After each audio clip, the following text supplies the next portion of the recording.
Whispers ASMR. So tonight's video, I am going to do some light mic brushing while I talk about the case of Kiplyn Davis. Now, Kiplyn was born on July 1st, 1979, and she went missing May 2nd, 1995. So she was 15 years old at the time that she disappeared. And I went down an absolute rabbit hole with this case. I have watched podcasts, I have watched documentaries, and it has completely blown my mind. So, here we go, guys. Get ready, buckle up. It's a roller coaster. There were 5 boys in this case of Kiplyn Davis, and we're going to get into all of them and how they fit into the case, but I'm just letting you guys know ahead of time, this might be a long one because there's a lot. So, our case takes place in Spanish Fork, Utah. So,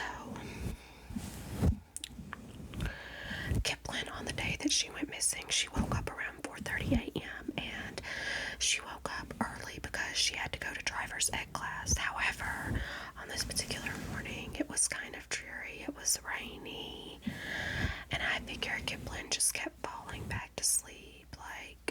So 5 o'clock rolls around and her dad comes in and he's like, "Kiplyn, you're late. Come on, let's go." Well, Kiplyn, being a typical teenager, she's like, she needs to do her makeup. She's asking her parents if she can just stay home that day, and her dad's like, "No, every class is important. Come on, you need to go." So Kiplyn storms out of the house. She gets into the car with her mom, Tamara. And obviously, keep in mind this morning they've had a fight, but nothing out of the usual.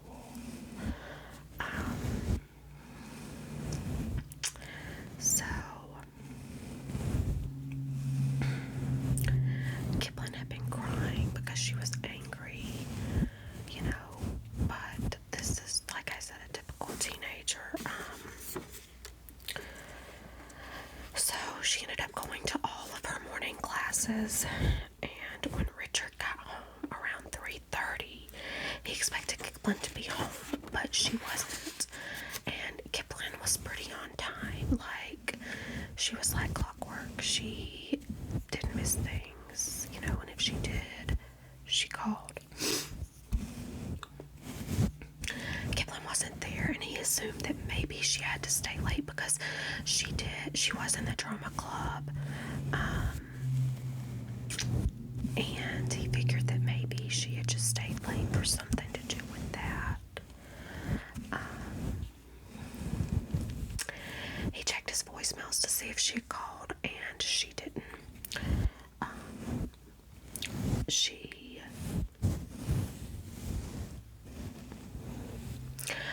Instead, what he found on his voicemail was a voicemail from the school saying that she had missed her 4th and 5th block class, which was very unlike Kiplyn.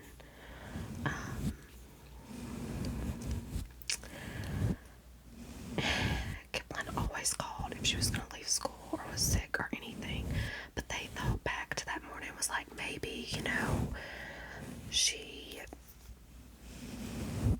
just was still upset from that morning more than what they thought, and maybe she was just being a rebellious teenager. So they kind of gave it some time, but around 5 p.m. when she never showed up, they were then very worried. By 7 p.m., her parents decided to check the school, and they couldn't find her anywhere. They decided to look at the church because Kiplyn was very involved in her church, and they thought maybe she just went there to cool off.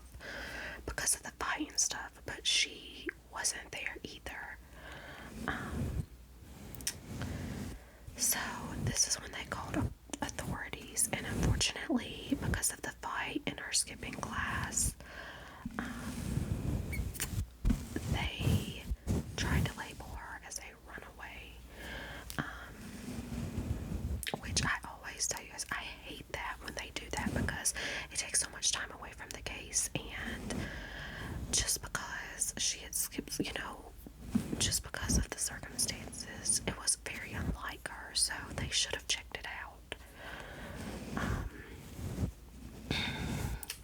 Kiplyn's parents strongly disagreed, and they said they fought like this before over small stuff, and she always came home.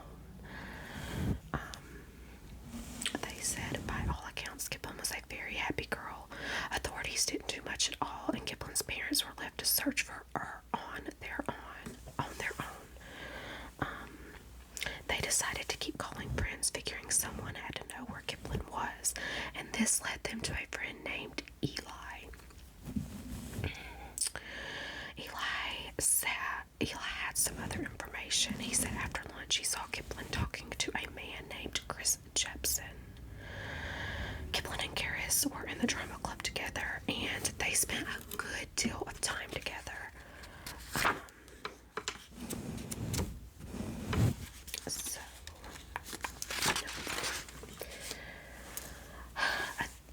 And Eli told her parents he was not a fan of Chris because Chris was not a good guy.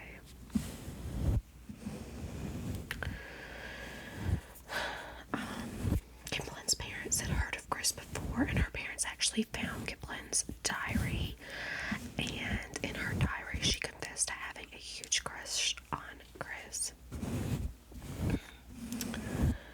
So Kiplyn was not allowed to date though until she was 16 years old.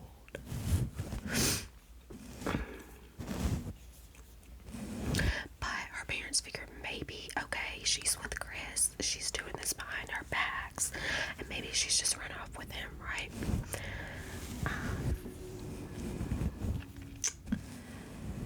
So they went over to Chris's house and they knock on his door, and his sister answers the door and says that, she is not seeing Kiplyn, but she had saw Chris before school, and she said maybe it was very likely that he was still at the school because he worked really late hours at the school because he was like a backstage director or like a crew member of the drama club. He set up lights, stage, things like that, and he actually had a key to the school. So she said it was possible that he was there.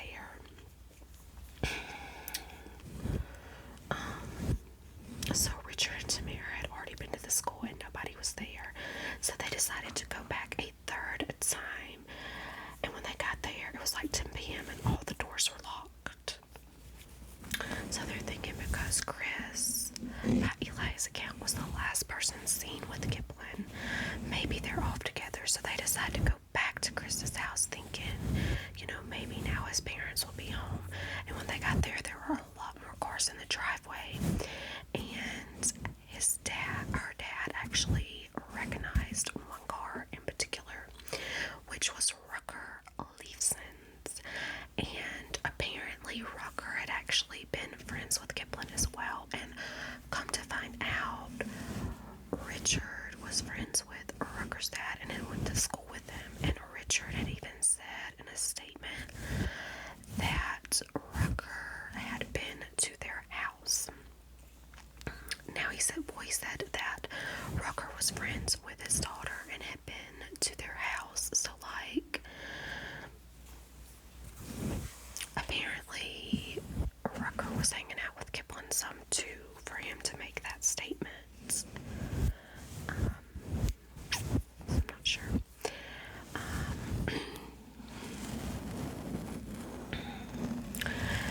So it's after midnight, and Richard really doesn't want to be rude. He doesn't want to go back up to the door and knock. He figures everybody's asleep. However, totally lost that. I will say that if it was my daughter and she was missing and she was last seen with this guy, I'd be knocking on that door. That's just me. Everybody's different, but I'd be knocking on that door, I gotta say. Anyways, they go back home, they go to sleep. The next morning they wake up and there's still no sign of Kiplyn. So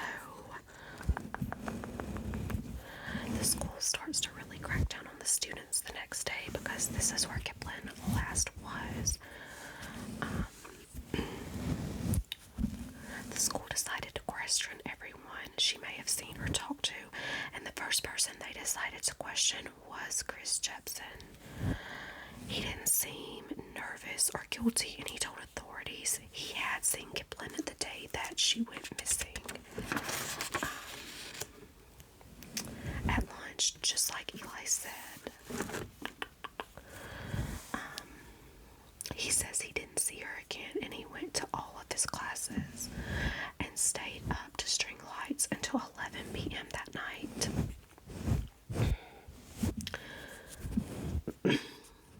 And he said he had his friends Rucker and Tim with him, and that they were kind of like hanging out in the auditorium, stringing up lights, throwing a football, playing music, just having fun.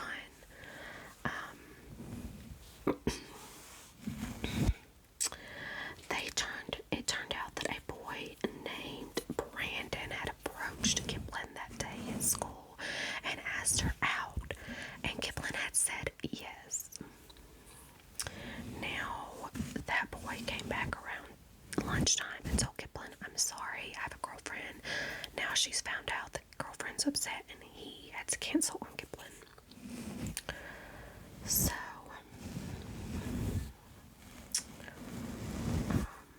authorities went to confirm this and found out that Kiplyn and Brandon had missed 4th and 5th block.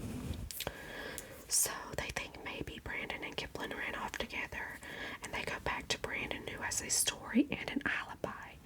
He told authorities he tried to find Kiplyn after lunch because he felt so bad about what happened, and he couldn't find Kiplyn anywhere.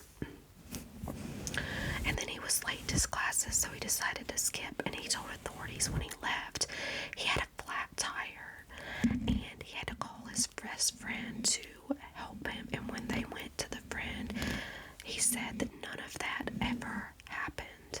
Now, I find it really weird because I tried to research, but there's never been anything else said about the Brandon guy. So his name never comes back up, just these other guys who come into play. But Brandon never came back into play, so I wonder what was up with that, and what was up with him lying and missing 4th and 5th block. But I couldn't find any other information on him, so I don't know. At this point, there's no evidence of foul play, and this is high school students, so they have to let them go because there's no evidence. They're just hoping at this point that somebody comes forward with information or feels so guilty that they talk, you know. Some sightings came in saying that they saw Kiplyn on Main Street the day that she disappeared. Sometime after lunch that day, which suggested she left and had ran out of anger, and that someone came forward and said they saw Kiplyn between 4th and 5th, suggesting she came back, but this was later recanted, so whoever this person was took this back and said it wasn't true. They didn't see Kiplyn at 4th or 5th period, which I find strange. Like, why would you lie about that if it wasn't true? I don't know, kids do some really strange things. She had left all of her belongings in her purse, her makeup, everything in her locker, suggesting that she was planning on coming back, but something stopped her.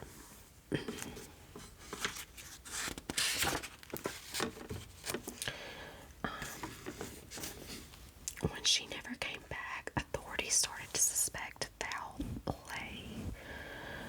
Rumors started going around that Kiplyn had been sexually assaulted, killed, and buried in a local canyon. Authorities started digging into everyone that had been with Kiplyn that day, including Chris, Rucker, and Tim. The boys stuck by their story, and they didn't change anything.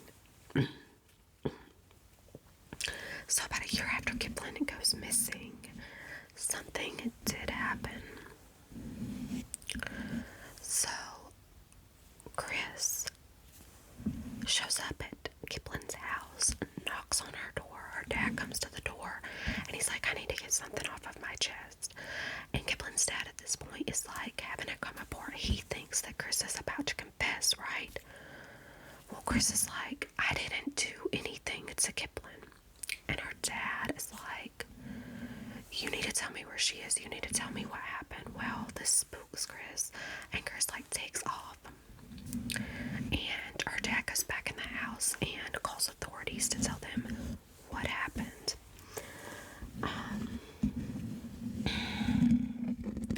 So authorities found this strange as well. They brought the men in for questioning and a polygraph. They expected the boys to tell the same story that they always told, but something else happened. So when Tim got in there to take his polygraph, before he did, he wrote down a statement and claimed that he saw Rucker hit Kiplyn in the head on the right side of her head with a rock, and that Kiplyn fell and he hit Kiplyn again, and they left,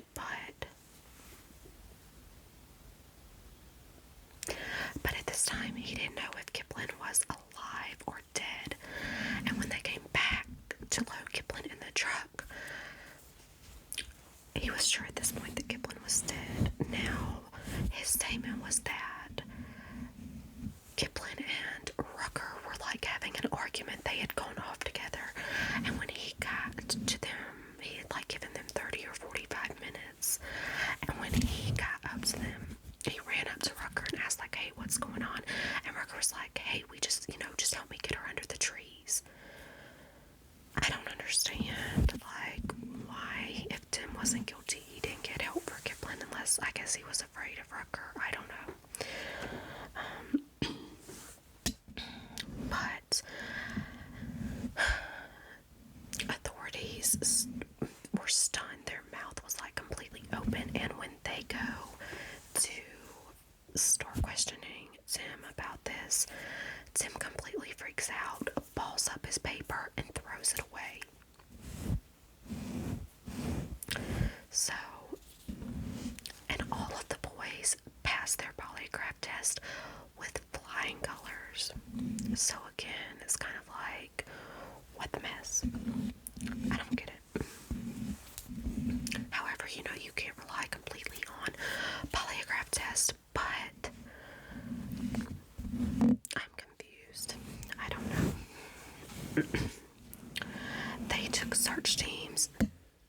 So the search teams and dogs went up into the canyon, but nothing was ever found. I mean, not an article of her clothing or shoes, which, keep in mind, she didn't have her purse and stuff with her, but nothing was found. So the Davis family started writing to everyone in hopes that they could get in front of a grand jury on the circumstantial evidence that they had, and it worked. So again, these men, when they got in front of the grand jury, there were people coming out of the woodwork to testify against these men and to throw these men under the bus. There was even an account that Tim had been in a party and there was something that came on about Kiplyn, and he admitted to killing her, raping her, and saying that she deserved what she got. I mean, how messed up is that?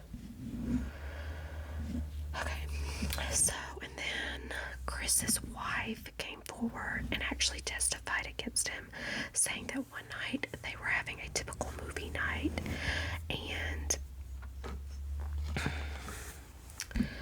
they were watching How to Get Away with the Murder, and she turns to Chris and asks him, or I think they were watching I Married an Axe Murderer, not How to Get Away with the Murder, sorry.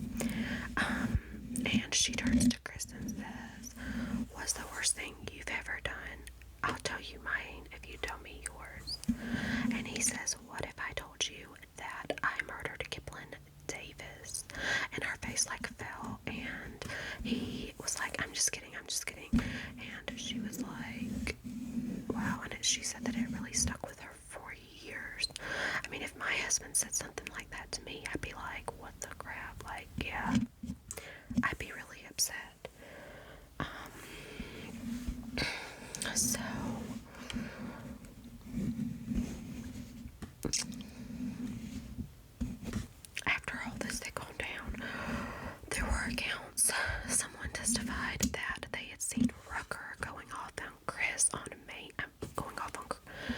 Tim, sorry, not Chris, on Main Street and telling him that he would kill him if he ever put his name with Kiplyn Davis again. Wow. Okay. So, this info took so long to be found out that, you know, there wasn't really anything authorities could do about all of this because these stories came out like years later, right? Well, come to find out, guys, what was also found out was that the night that the boys claimed that they were all in the auditorium, there was a choir competition, so there was no way they could have been in the auditorium. And this info, again, took so long to be found out that authorities couldn't really use it. Like, it was like, wow, I don't know. So, her parents went ahead after all of this went down and the search teams that went up and searched for her, they have this kind of confession from Tim. So they decided to go ahead and declare her legally dead.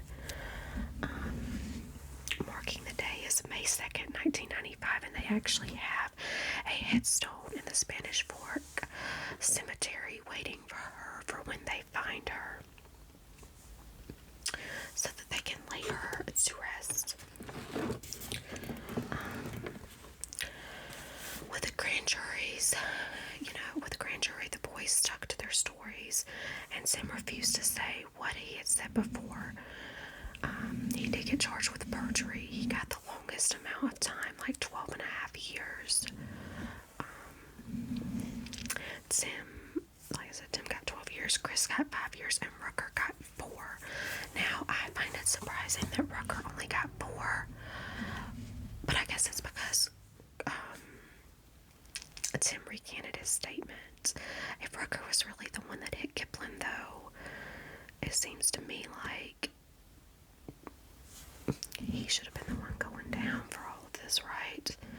I mean, and I'm not even sure what part Chris played in it, because if Chris was at school that day, then maybe he only knew about what they did to Kiplyn.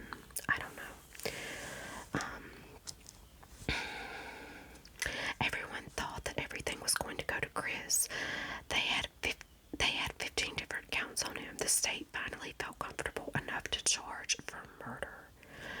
Chris and Tim were both charged with Kiplyn Davis's murder, and so many more people kept coming forward to testify. More people remembered strange encounters that they had with the boys. And Tim's sister even testified and said that Tim had a problem with lying. Which, guys, I actually found an article that Rucker's sister had come forward lately and said that she believed that Rucker and his dad and this family had covered up what Rucker had done and his part in the murder. So, that's a whole nother rabbit hole, but I don't know, guys. And then in 2012, Tim pled guilty to manslaughter and told a story of what he saw happen to Kiplyn. He said him and another unnamed person. Keep in mind, he previously said this unnamed person was Rucker, so everybody assumes that he's talking about Rucker. Went with Kiplyn to the canyon, and Kiplyn and this person disappeared by themselves, and after about 30 to 45 minutes, Tim went to find them. Keep in mind, Tim named this person, like I said, as Rucker. And then he said that, he hit Kiplyn over the head with a rock.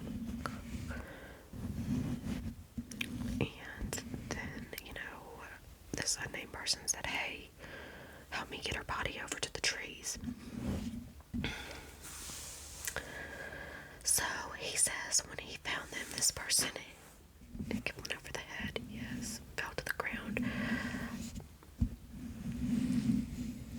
And then they left, and he didn't know if Kiplyn was dead or alive. So, had they just gotten help for her, she probably would be alive right now. I mean, I'm not sure of that, but Tim would not name this person and would not tell where her body was buried. Chris Chris pleaded no contest and settled for a less sentence of obstruction of justice. So Tim was the only one charged with the murder. They are hoping to find more evidence in hopes of charging Rucker, but because he is a convicted perjurer, he is considered an unreliable witness. Now, guys, I do want to say that I'm not entirely sure, but it seems to me like Tim was a little afraid of Rucker, and that this could be why he pleaded guilty to all of the charges. If Rucker is really the one that hit Kiplyn over the head, it seems to me like, you know, it's a possibility that either that or Tim acted alone. I'm not sure, but from what I researched, Rucker and his family are actually big pillars of the community there, and maybe Rucker had a lot of pull, and Tim knew that Rucker would have him killed, or his family would. I don't know that to be a fact, but I've watched some podcasts, and a lot of other people have speculated on this as well. So, 5 men were charged for lying to a grand jury. Tim was up for parole in 2021, but because a new law passed, he was able to serve his full sentence. So, he was up for parole in 2021, and because there was a new law passed that said convicted murderers had to, you know, be helpful in finding the body or the remains of the victim, and if not, they had to do their full sentence. So it's looking like he'll do time until about 2026. Now, they said that if he gives any more information or can show that he is trying to help find Kiplyn's remains, they will consider releasing him. And her dad has actually said that he will be his biggest advocate in helping getting him out if he will just give up the remains of Kiplyn or tell him where she is at. Now, I believe that there's a big possibility that Tim doesn't know where Kiplyn's at. I don't know that for sure, but it seems to me like Rucker and possibly Rucker's dad or family probably moved Kiplyn, and Tim probably doesn't know where she's at. I think that because he took authorities up the mountain and they searched for her body and she wasn't found, he probably took them to where he previously thought she was at, but she probably has been moved since then, probably by, you know, Rucker and his dad or his family. If Rucker is really the one that hit her and all of that really happened the way he said that it did. So,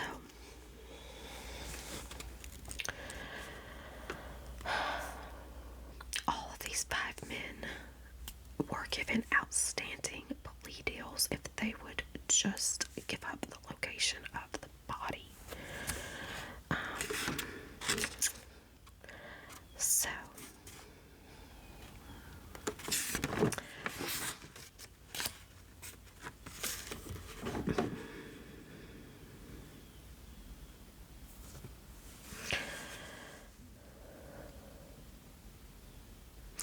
Tim Olsen stated to Kiplyn's father at the latest court hearing, which again, I believe it was in April of 2021 or March of 2021, he told Kiplyn's dad, quote, I've done everything I can.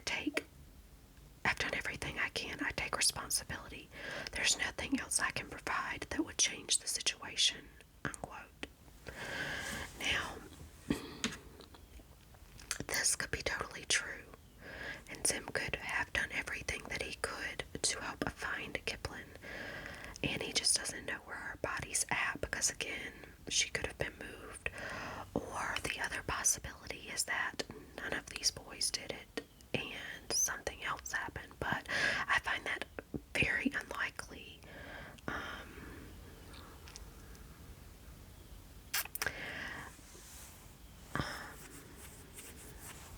Now, I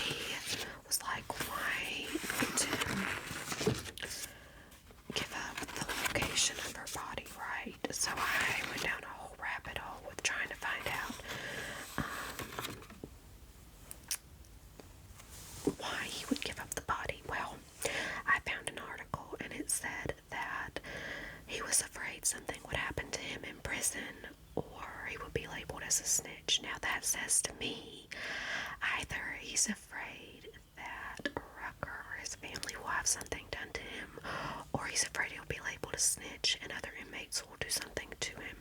So I'm thinking maybe, I don't know this for sure, because, I mean, he may not get out and do anything because he'll just want to be a free man.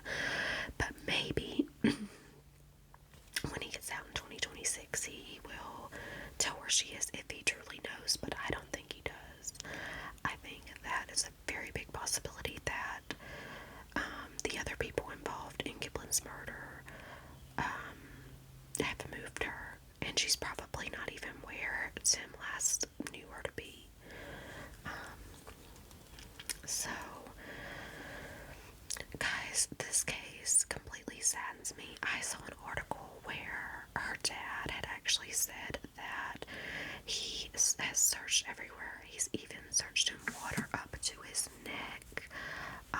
That he has searched all over the canyon. He's taken things into his own hands. He has been trying so hard to find Kiplyn, and unfortunately, there's been nothing done, and that's why I think that she's been moved, because I feel like hunters would have found her, or they would have found her in the canyon. Like,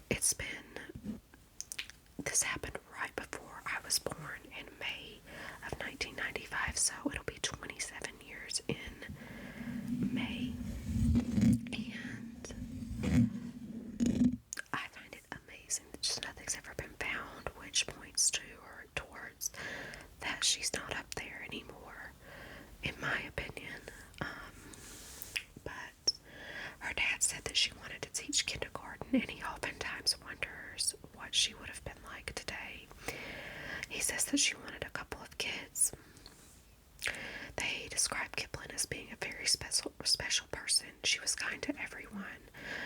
She thought about others more than she thought about herself, and she had a bubbly personality. She loved playing in the rain, and she liked to dance. Her favorite color was blue. She was a social butterfly.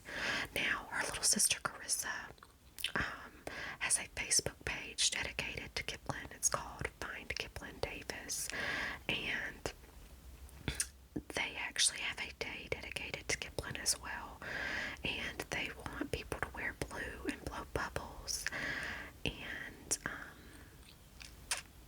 it's just really extremely sad, but they're still hopeful that they're going to find Kiplyn.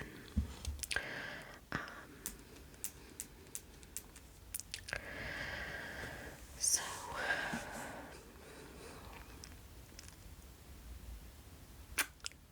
I could go down so many theories with this case, but again, my biggest theory is that she has been moved by Rucker and possibly his dad or the other people who helped them.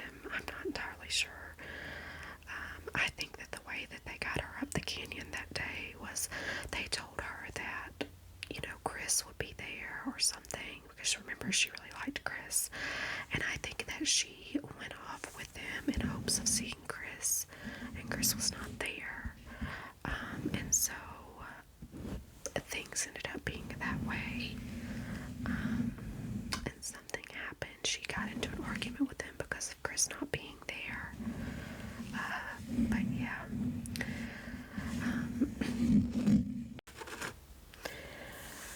Kiplyn's parents actually keep their porch light on every night. They've kept it on day and night since Kiplyn went missing. And they say they will never turn it off until Kiplyn is found. Her father said she's still out there, cold, lost, and he just wants her body back. He doesn't even care about the other evidence, and says that the boys, he doesn't care they can walk free. He just wants his daughter's remains. And I believe this to be true. I believe him to be a truthful man from what I have seen.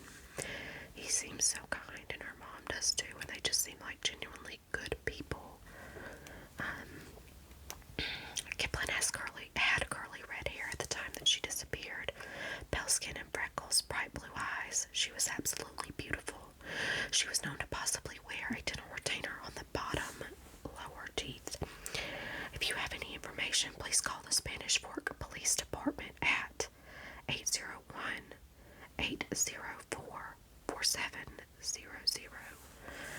You can remain completely anonymous, and nobody even has to know who you are. Please, please, please. These boys probably bragged to a lot of people. They probably talked to a lot of people. They were really young, and they were obviously at parties and talking a lot. I feel like more people know more than what they are telling.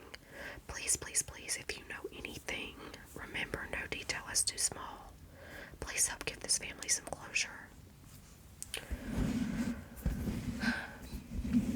This was a tough one for me and completely sad. I hope you guys enjoyed it, and let me know if you like this style of me recording. Let me know any cases you want to see down below. Let me know if you want me to go back to the mini mic, if you want the background music that I included in the last video. Let me know what you want to see.